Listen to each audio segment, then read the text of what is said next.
Okay, recording has started. Some weird times, John, Here, and there, Yeah. I believe he's in Greenville. back. Oh, no, Samuel, you go. Yeah, we're gonna be in Samuel for a while. It's lecture school. Okay.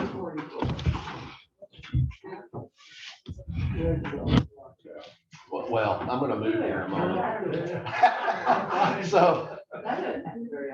So here we are, we're in Samuel, we're gonna be in Samuel for a while, and we did the first 2 chapters last week, plus, started off, we did a brief overview of what First Samuel's all about. Really, it's about Samuel. Yeah, hey, wonder how that worked out. And the beginnings of Saul too. So we're learning about Samuel. Last week we learned that his mother had prayed for a child, finally received a child, and she dedicated him to the Lord under the Nazirite vows, which were temporary. The vows were supposed to be temporary typically.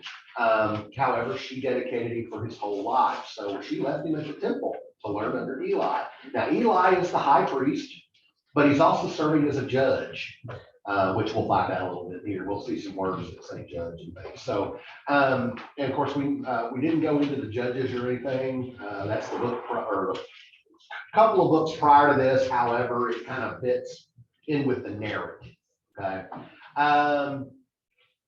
And so judges were the leaders over Israel. So serving as high priest and as judge, he's the spiritual and the political leader, if you will. Eli is. And we learned about his 2 sons not really doing what they're supposed to do. So Hophni and Phineas. So we learned more about them today. We learned about Samuel today. And let's get started. Share screen. Here we go. Share. Okay. Hey, look, I think we're at 1 Samuel part 2. Okay. We're going to be starting in chapter 3 today. This will. And I still haven't fixed the little thing up at the top, so I'm going to be trying to read through this. So 1 Samuel chapter 3. Now the boy Samuel was ministering to the Lord under Eli. The word of the Lord was rare in those days. That's not ever good. Visions were not widespread. I wonder why that is. Maybe that's because of Hophni and Phineas. Who knows? They're the high priest kids. If y'all know anything about preachers' kids, they could get into some trouble. At that time, Eli, whose eyesight had begun to grow dim so that he could not see, so he's going blind, was lying down in his room. The lamp of God had not yet gone out, and Samuel was lying down in the temple of the Lord where the ark of God was. Now, look where Samuel's lying down. He's lying down now this says temple, but there was no temple yet. This is a makeshift tent or tabernacle, if you will, where they placed the Ark of the Covenant. And so the tabernacle was set up very similarly to the way the temple would be, in that there was an outer courtyard, there was an inner courtyard, and then there was the Holy of Holies. The Ark of the Covenant sat in that Holy of Holies. It wasn't supposed to be entered by anybody other than the high priest. And look where Samuel's sleeping. He's laying down in the temple where the Ark of God was. That's some bravery there, or some ignorance. We'll find out. Then the Lord called Samuel, and he said, "Here I am." Boy, we like to hear those words. And ran to Eli and said, "Here I am, for you called me." But he said, "I did not call. Lie down again." So Samuel thinks Eli did it. So he went and lay down. The Lord called again, "Samuel." Samuel got up and went to Eli and said, "Here I am, for you called me." But he said, "I did not call you. I did not call, my son. Lie down again." Now Samuel did not yet know the Lord, and the word of the Lord had not yet been revealed to him. That's important. Samuel is still in the learning phase. He's still, he got dedicated to him, got left at the temple to serve under Eli. Samuel hasn't learned to read the Torah yet.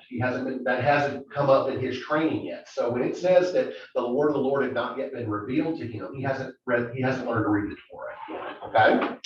The Lord called Samuel again a third time. Now we remember when the number 3 in Scripture typically indicates that's the number of the divine. So whenever we see things happen 3 times, it's God is acting somewhere. And he got up and went to Eli and said, "Here I am, for you called me." Then Eli perceived that the Lord was calling the boy. Oh, so it took 3 times for Eli to figure it out.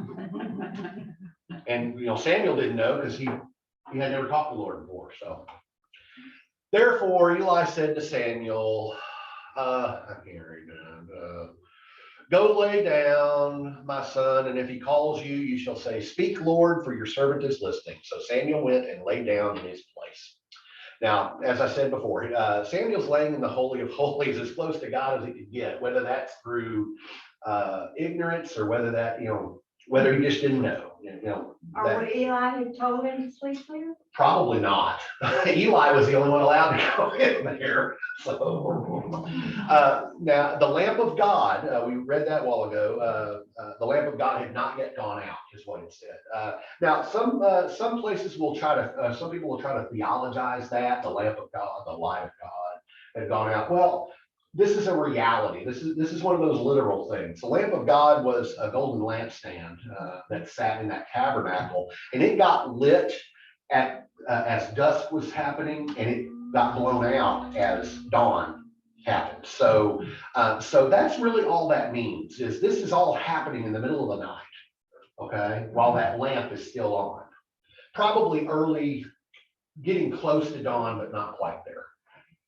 I know that feeling too. I've been woke up at like 4 a.m. because my sermon was speaking to me, and I don't want you to say that, Michael. So, yeah, it sounds just like that too. The word of the Lord had not yet been revealed to him. He had not yet been trained. Said that. So now the Lord came and stood there, calling as before, Samuel, Samuel, and Samuel said, Speak, for your servant's listening. Then the Lord said to Samuel, See, I am about to do something in Israel that will make both ears of anyone who hears of it tingle. On that day, I will fulfill against Eli all that I have spoken concerning his house from beginning to end. For I have told him that I am about to punish his house forever for the iniquity that he knew, because his sons were blaspheming God, and he did not restrain them. Therefore, I swear to the house of Eli that the iniquity of Eli's house shall not be expiated by sacrifice or offering forever. Now, a couple of these things here. The Lord came and stood. You ever felt God standing beside you? For Samuel, this is new. But if it is to be taken in a literal sense here, remember God made himself manifest in a cloud during the time of Moses. So this may be what's happening. I don't know, it's conjecture, but this may be what's happening. We heard about when you read the Exodus story, the pillars of, the pillars of fire. You could say those are standing up. So, Samuel may have seen God in that aspect, but, I'd like to think that, but I don't know, but just nice thought. Tingle, the Hebrew word there means ears reddening with shame. It's a sign of coming judgment. That's never good. Well, I guess it could be, depending on what side of judgment you're on. Now, you'll notice blaspheming God. Phineas and Hophni are blaspheming God. Now, we learn in the New Testament, that's the unforgivable sin. And we hear that here as well. Their iniquity, that blasphemy, cannot be expiated by sacrifice or offering. So they are committing the unforgivable sin. So if y'all ever get into a debate about God not being able to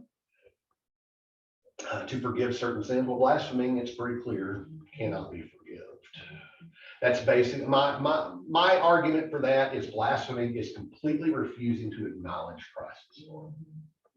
That's the simple answer. Samuel lay there until morning. Then he opened the doors of the house of the Lord. Samuel was afraid to tell the vision to Eli. Of course, that didn't sound very good. Remember, God had already talked to Eli, or not God, but the man of God had come and talked to Eli. But Eli called Samuel and said, Samuel, my son. He said, Here I am. Eli said, What was it that he told you? Do not hide it from me. May God do so to you and more also if you hide anything from me of all that he told you. That's not very nice. So Samuel told him everything and hid nothing from him. Then he said, It is the Lord. Let him do what seems good to him. So who said that? Who said he is the Lord? that's Eli. Okay. Eli. Right. I think we said that, I think we mentioned that last week. A man of God appeared to Eli and told him, hey, your sons are sinning, you need to get them straight. And he talks to his sons, and, why are you doing this to me? You need to cut that out. So Eli knew that God was, was going to punish him. And then all of a sudden, here's somebody else who wasn't in part of that conversation coming and telling him, somebody who didn't even know the Lord yet, coming and telling him the same thing. So Eli finally figures it out, that he's done wrong. His sons have definitely done wrong. And Eli's sin is complacency. He's just letting things happen. He's not acting or reacting or responding the way he should. As Samuel grew up, the Lord was with him and let none of his words fall to the ground. None of his words falling to the ground just means that all of his words were found to be true throughout his lifetime. And all Israel from Dan to Beersheba, if y'all have your maps there, Dan is way up here, Beersheba is way down here. This means from north to south, from the ends of the, yeah, I know, it's not the best map, but I did what I could. Dan's up here. There's another band down here. Yeah, but it's not that Dan. Oh, well, that's the tribe of Dan. We're talking the city of Dan. Wrong man. And so that just means from throughout the whole kingdom, from north to south, because it wasn't very far east to west. So from north to south, knew that Samuel was a trustworthy prophet of the Lord. The Lord continued to appear at Shiloh, because that's where the tabernacle was. For the Lord revealed himself to Samuel at Shiloh by the word of the Lord. So that basically means that last verse there means that Samuel eventually does learn to read the Torah, and he experiences God and learns more about God throughout his training under Eli. So a lot happens between verse 21 and 22. And the word of Samuel came to all Israel. In those days, that means there's a time jump. If you ever watch TV shows that do those 5 and 6 year time jumps, and it confuses you because the rest of the season is doing flashbacks. Why do that? Just do the show in chronological order. In those days, the Philistines mustered for war against Israel, and Israel went out to battle against them. They camped at Ebenezer, and the Philistines encamped at Aphek. The Philistines drew up in line against Israel. When the battle was joined, Israel was defeated by the Philistines, who killed about 4,000 men on the field of battle. When the troops came to the camp, the elders of Israel said, "Why has the Lord put us to rout today before the Philistines? Let us bring the ark of the covenant of the Lord here from Shiloh, so that he may come among us and save us from the power of our enemies." Now that seems like a wonderful thing, except when they've already been defeated, and now, well, the only thing that can save us is that ark. Let's bring it here. They are putting their trust in an object more than they are in God. Okay, so that's why things are not working out for them right now. So the people sent to Shiloh and brought from there the ark of the covenant of the Lord of hosts, who is enthroned on the cherubim. Remember those two, the pictures, the images that we get from Exodus about the ark of the covenant. There are two cherubs, one on each end, with their wings enfolded over the bema seat, which is the cover of the ark. But it's called a bema seat because it's a throne. It's God's seat, God's throne. So they some artist renderings have the angel wings as a seat back, if you will. However you want to look at it. So, but, we don't know. It's locked away in a government bunker somewhere. At least according to Indiana Jones. So, the two sons of Eli, Hophni and Phinehas, were there with the ark of the covenant of God. Now, what does that tell you? It's not in good hands. Hophni and Phinehas are there. Yes, we already heard about them. When the ark of the covenant of the Lord came into the camp, all Israel gave a mighty shout. Now, that word shout also means sing. So I've mentioned that in church before. So that the earth resounded. Now, some of your translations may seem that the earth quaked or something like that. They shouted, they sang so loud that nothing could escape the reverberation of it. When the Philistines heard the noise of the shouting, they said, "What does this great shouting in the camp of the Hebrews mean?" When they learned that the ark of the Lord had come into the camp, the Philistines were afraid, for they said, "Gods have come into the camp." They also said, woe to us, for nothing like this has happened before. Woe to us, who can deliver us from the power of these mighty gods? These are the gods who struck the Egyptians with every sort of plague in the wilderness. Well, we know it wasn't in the wilderness, it was in Egypt. So. Take courage and be men, O Philistines, in order not to become slaves to the Hebrews, as they have been to you. Be men and fight. So from this, we figure out that the Philistines know about the history of Israel. They know about the plagues that happened in Egypt. But this thing, why are the Philistines so afraid? Gods had come to the camp. Ancient Near East religious thinking was that gods don't move.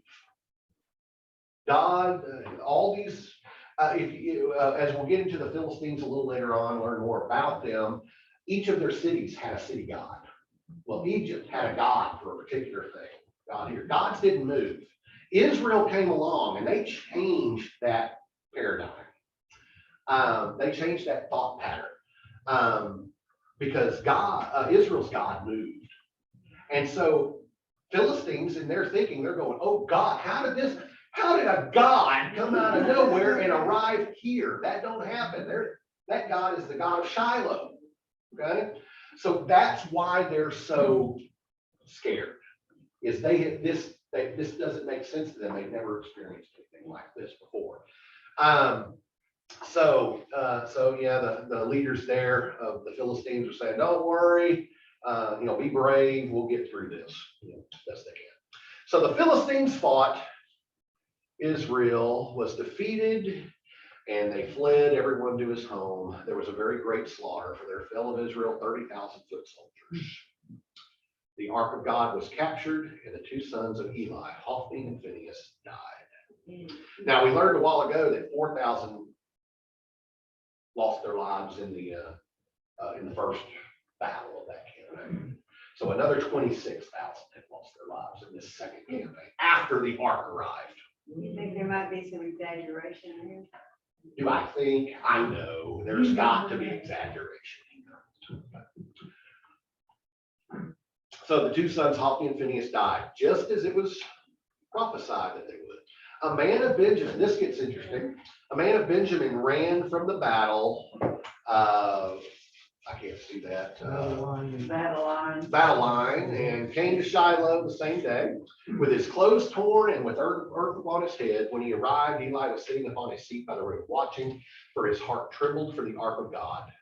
When the man came into the city and told the news, all the city cried out. When Eli heard the sound of the outcry, he said, "What is this uproar?"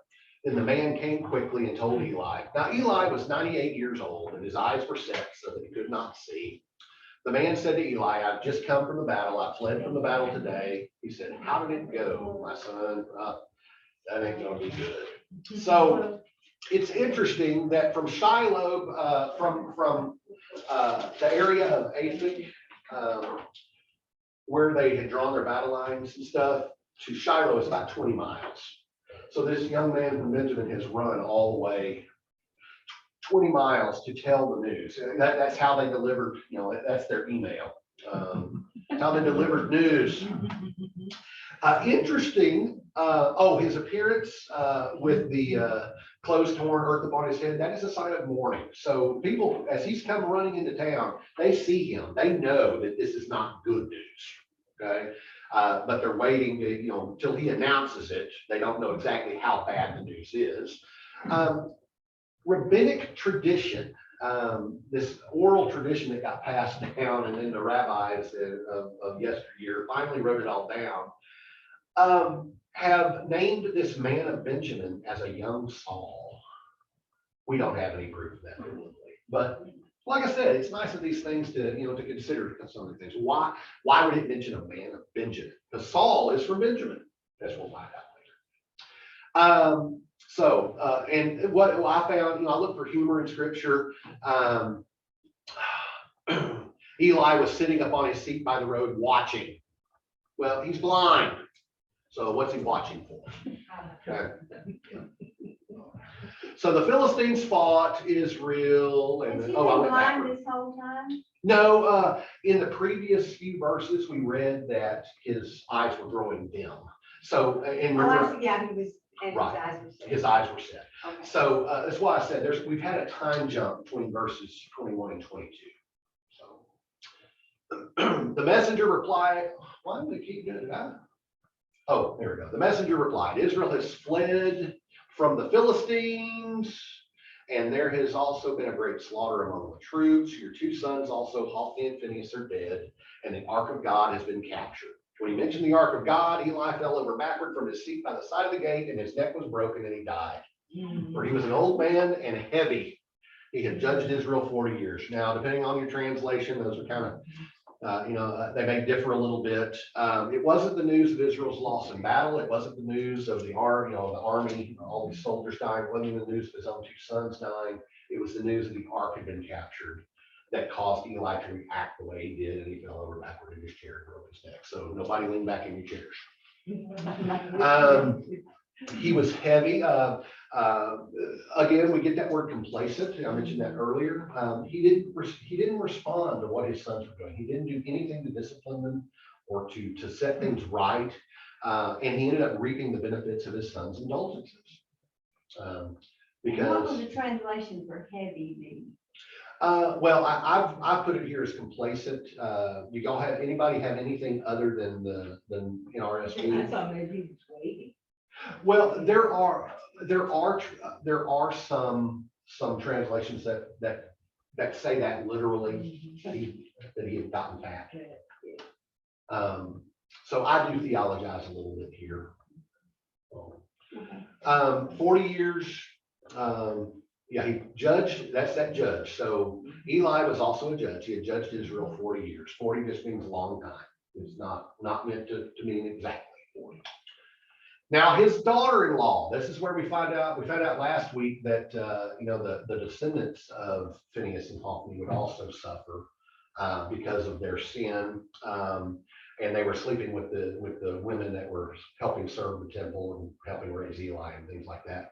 So the adultery thing here, now his daughter-in-law, the wife of Phinehas, was pregnant, about to give birth. When she heard the news that the ark of God was captured and that her father-in-law and husband were dead, she bowed and gave birth. For her labor pains overwhelmed her. As she was about to die, the woman attending her said to her, do not be afraid, for you have borne a son. But she did not answer or give heed. She named the child Ichabod, meaning the glory has departed from Israel, because the ark of God had been captured, because of her father-in-law and her husband. She said, the glory has departed from Israel, for the ark of God has been captured. So same thing. This woman of faith here, when we say faith, her faith is, she's definitely affected more by the loss of the ark than she is from her husband and father-in-law and brother-in-law dying. So, and so she names the child Ichabod, and that just means the glory has left. God has left the building. Thank you very much. Okay. Taking care of business. Yeah. When the Philistine, and now we're on to chapter 5. So when the Philistines we're moving fast today. When the Philistines captured the ark of God, they brought it from Ebenezer to Ashdod. Then the Philistines took the ark of God and brought it into the house of Dagon and placed it beside Dagon. When the people of Ashdod rose early the next day, there was Dagon fallen on his face to the ground before the ark of the Lord. So they took Dagon and put him back in his place. That's funny. But when they rose early on the next morning, Dagon had fallen on his face to the ground before the ark of the Lord, and the head of Dagon and both his hands were lying cut off on the threshold. Only the trunk of Dagon was left to him. This is why the priests of Dagon and all who enter the house of Dagon do not step on the threshold of Dagon at Ashdod to this day. So the god of Ashdod, one of the cities of the Philistines, is Dagon. There are other cities will have other gods, but Dagon is here. What's funny is when the ark of God goes there, God says, thou shalt have no other gods before me. So when they put him there, they come back the next morning, and Dagon Dagon has been forced to bow down and worship God. He's fallen flat on his face. So the priests do it, the Philistine priests, they do whatever they can. Gust of wind. Okay, we'll set him back up. I think it maybe was the spirit, the gust of wind, the spirit doing that. But they set him back up and they come back the next morning. So 2 days now have passed. They come back in. This time he's not only on it flat on his face, but his head and his arm and hands are cut off. So I say as a way to keep him from lifting his head up again and to keep him from putting himself up again. At this point, he's worthless. So the priest, they come to the conclusion that, maybe we just need to stay out of this room. So they don't go up on the threshold. I say here that they felt it better to leave Dagon alone than to change their ways. They didn't think that, hey, maybe their God is real here. Maybe there's something going on here. Oh no, it was we just need to stay away. The hand of the Lord was heavy upon the people of Ashdod, and he terrified and struck them with tumors, both in Ashdod and in its territory. When the inhabitants of Ashdod saw how things were, they said, the ark of God of Israel must not remain with us. They're thinking the same thing. He will get rid of it, for his hand is heavy on us and on our God Dagon. So they sent and gathered together all the lords of the Philistines and said, what shall we do with the ark of the God of Israel? The inhabitants of Gath replied, let the ark of God be moved on to us. That's never going to go good. So they moved the ark of the God of Israel to Gath. But after they had brought it to Gath, the hand of the Lord was against the city, causing a very great panic. He struck the inhabitants of the city, both young and old, so the tumors broke out on them. The word, the Hebrew word, I can't pronounce it, but it literally translates to bumos, which are these swellings. So there has been theological debate over what those were. Some people say it was hemorrhoids based on some of the descriptions in other places. There are references that we'll get to here shortly, which kind of indicate maybe it was something like a bubonic plague because of how quickly and widespread it did. We'll get to that. We get to that today. I don't know. We'll find out. So they sent the ark of the God of Israel to Ekron.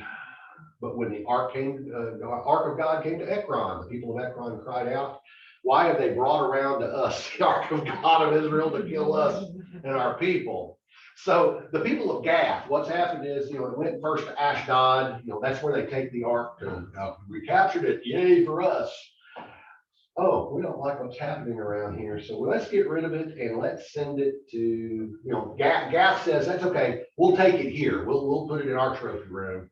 So they volunteer to take it. And then all this stuff happens to them. And then they say, you know what? Let's just send it on. And we'll send it on to our sister city. They don't even know it's coming. So it goes to Ekron. Send away the ark of God of Israel, let it return to its own place, that it may not kill us and our people. So the same thing happens to them. For there was a deathly panic throughout the whole city. The hand of God was very heavy there. Those who did not die were stricken with tumors, and the cry of the city went up to heaven. We went fast. Are there any questions? So we don't get to the reason for the bubonic plague, why we think it's bubonic plague yet. We'll get to that next week. So next week we get the return of the ark, the rout of the Philistines. See the Baptist in me here? Everything's got an R.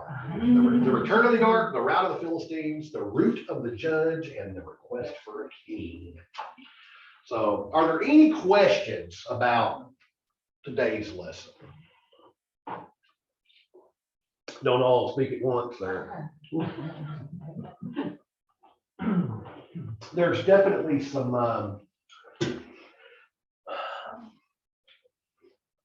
thought as to, here we see the Philistines, their first interaction, I won't say interaction, but, this first interaction we read about with the Philistines, and they come across something that they don't understand, but they take it anyway as a trophy. And then when they're hit with the reality of maybe what's there, they push it away, they send it somewhere else, and then the next people who volunteered to take it, they don't want it, and then they send it on without warning somebody, that sometimes maybe we act the same way. And we experience God in a way that we just don't understand, and instead of taking it at face value, that we you know, I got God, God's with me, and we see what happens, it doesn't work, and then we say, oh, well, that didn't work out. Anybody else want God? Sure. And so they take God, and things don't work out for them either, and they just push it on. They push it on somebody else, and I don't know, I feel like a human being. I feel like I've been pushed around a lot, and here, there, right. just going from place to place to place to place until I come to a certain place. Mhm. And I mean, that's how I felt, when you said, no, we don't want to hear, let's put over here, let's put over here. Because that was like my life. Right. Put here, here, here, and here. And I said, well, I'm gonna place in my home. Everybody put me out, put me here, take me over here, put me over here. So I said, I'm done. So when I came here to this church and I seen how warm my family was, I felt like I was home. Through all the places I've been, I was welcome here with the most warm, with the most love, and here I remain. And I'm like that. Glad to hear. And I'm still learning. So am I. Yes. Yes. Still learning. That's what I like. I'd also, one of the things we kind of overlook when we look at this, it goes to Ashdod. They take it to Ashdod as a trophy. Dagon gets, does his thing and it doesn't work out. And so Gath volunteers to take it. You notice where Gath didn't take it. They didn't take it to their temple. They probably set it up in the city square. Yeah. Let's not let it happen to our God that happened to Dagon. We don't want that. So they have the ark, but they don't worship it. Correct. It's a trophy. It's a trophy. They have captured the God of Israel. It seems But like they don't acknowledge the ark's power or God's power. correct. God, in this case, God is it's an idol. Yeah. So. I have a question. Yep. Eli dies. Yep. Samuel follows Eli. Mhm. What age was Samuel? Was there any, do you think there was any time in there, or was he old enough to take over when Eli dies? Yes and no. We know that the word of the Lord came to him. So that tells us just by that phrase that he is mature enough in knowledge and wisdom that he can serve in capacities that he couldn't before.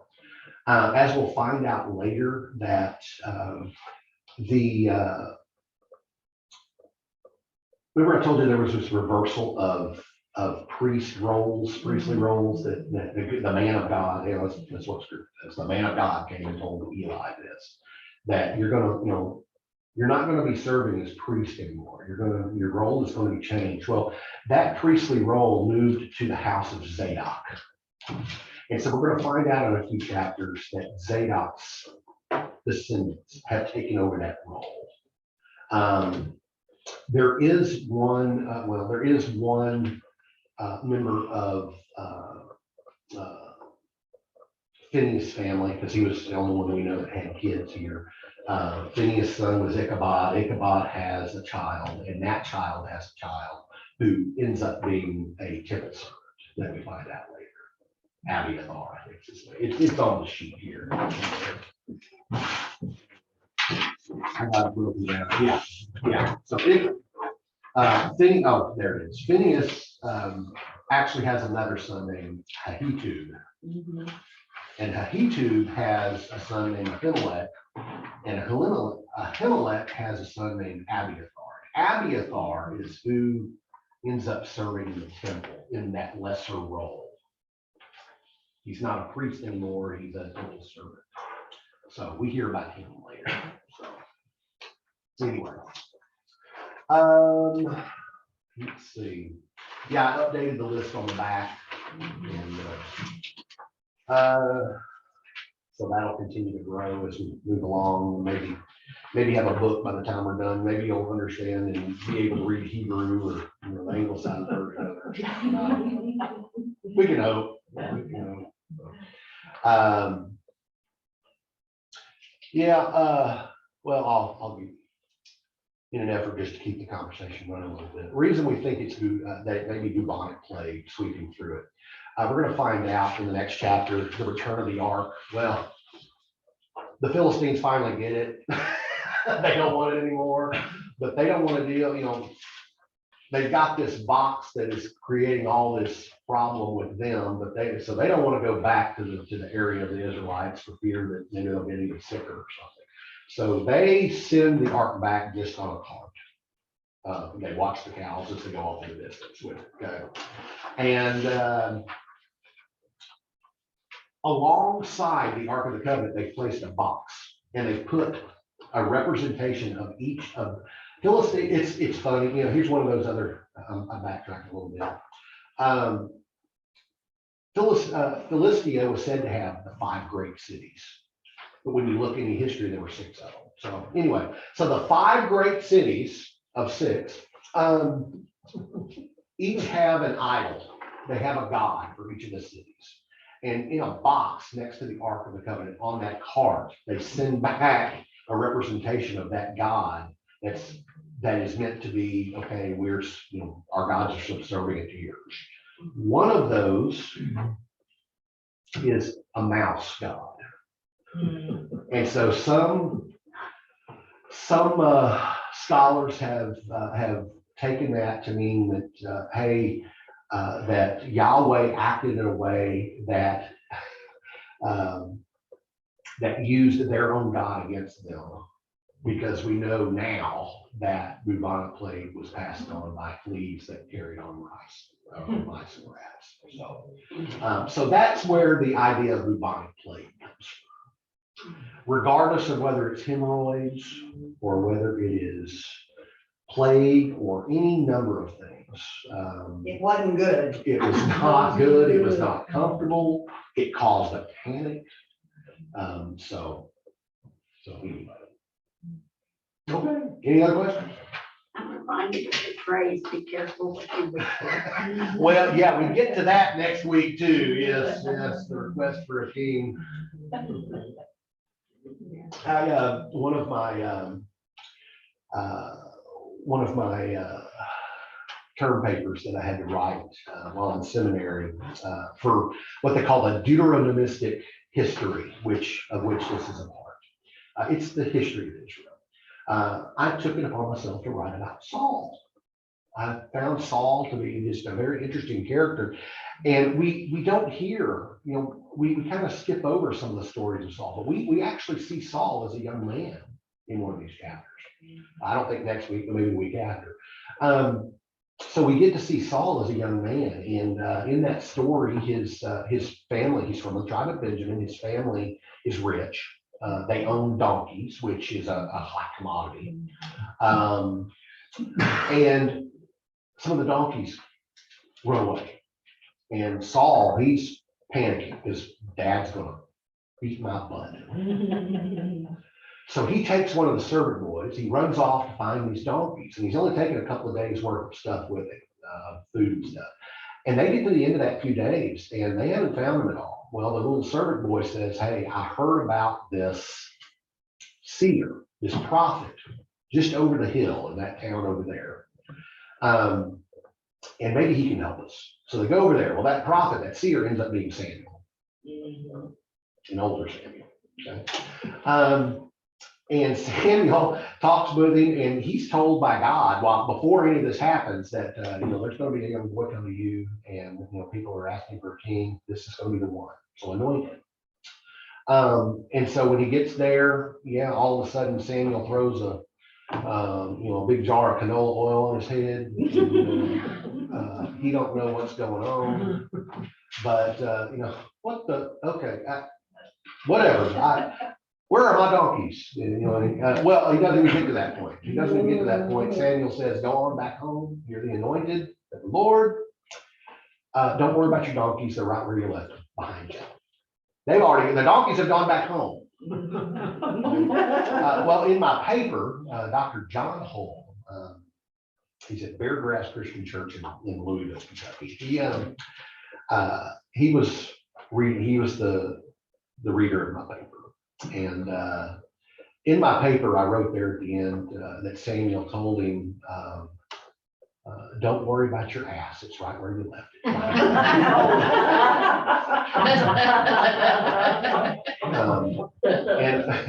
And I got a lot of comments about the paper, but at the very end, he had written on my paper, great image.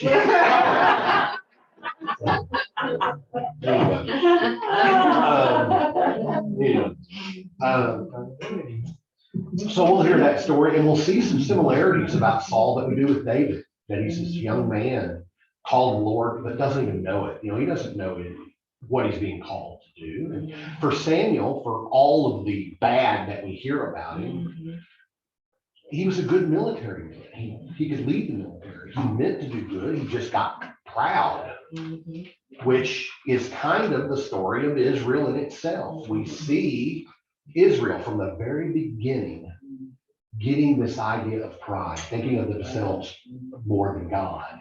And we see this ebb and flow, this hills and valleys of Israel throughout their history. And it started from their very beginning with Saul. So Saul ends up being the downhill spiral, a little uphill, but mostly downhill. David ends up with the mostly uphill, a little downhill. Solomon, some will say it was a really big uphill. I will say that it leveled off onto a one mesa, because he wasn't doing, for all of it. If you were to gauge his whole life, yes, it would be high. But he was doing things that he wasn't supposed to do. So, and then you get into Rehoboam and Jeroboam, and you end up with the split. And we're going to find out that, we have categorized Israel as this unified kingdom. Even under Saul, they're anything but unified. Even under so David really unified them. But then they divided before Saul even died. In a sense, officially, it happened after Saul died. So you could say there was a fourth king, Rehoboam, that's Solomon's son, who served as king of both, of the whole kingdom before it split officially. And we're going to find out that they split. Anybody knows why they split? No. Taxes. They split over taxes. So, But aren't we still repeating that pattern that the church gets powerful and then yes, it is the human, that is the definition of the human condition. Especially when it comes to our relationship with God. We reap the blessings that God gives us. We let that go to our head. We sink down to a point where we can't do anything, but the only way to fix it is for God to do it. We repent. God blesses us some more. You're right. It's just a continuous, it's the human condition. Thank you, Adam. Appreciate it. Okay, let's go ahead and close and probably cut me off already. In meeting for